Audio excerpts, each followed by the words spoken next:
But don't you think it is too easy? She asked. No, I don't. I think it is very difficult. But we must solve this problem, and I hope that you will be able to help me. I will try to do what I can. What do you think? There are only two possibilities. It would take time to explain it, but which of the two possible situations is more likely? He asked. I don't have so much experience in guessing as you have. You should tell me, the woman answered. He knew that her answer to his questions was reasonable. He was beginning to hope that this conversation was going to help him. I think I will try to guess, he said. But before this, you must give me some information. What do you want to know? What kind of personality has your daughter? She is rather shy, but a little lazy. She doesn't usually case travel. I see. Could you tell me more about the camp? Not much. I'm afraid I don't know much of the story.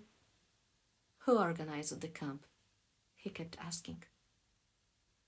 I don't know exactly, but I remember her talking about some people from Boston. One of them was very handsome.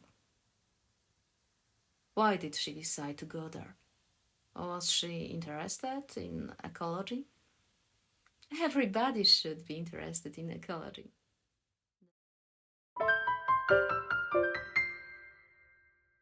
When I was 13 years old, I connected the freckles on my arms together, like a joined dots puzzle. Right-handed, my left arm would become a web of blue pen lines.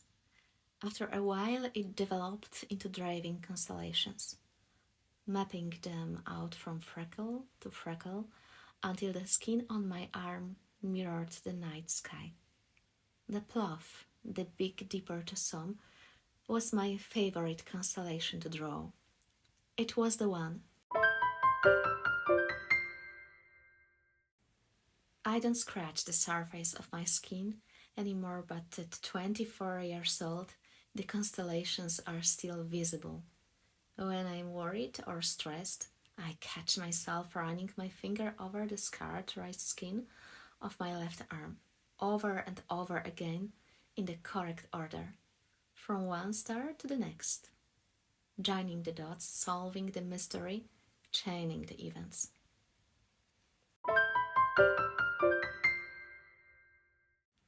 What if the people who have the power to change your life are the ones who have been there all along? Like stars in the night sky, freckles are scattered across Allegra Bird's arms, a legacy from her beloved father. Her legacy from her mother is more complicated, until one question from a stranger inspires a change. What if it isn't about fitting in, but finding the people who make you who you are? Who would those people be?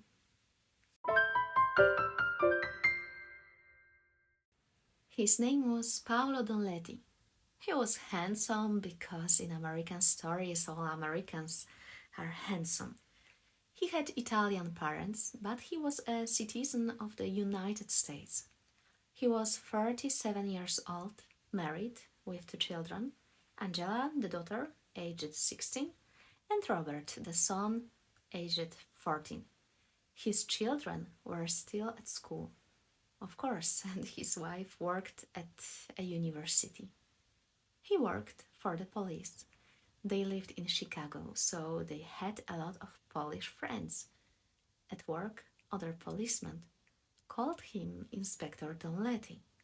Inspector Donletti was not very happy today, because he was going to have a very, very bad day.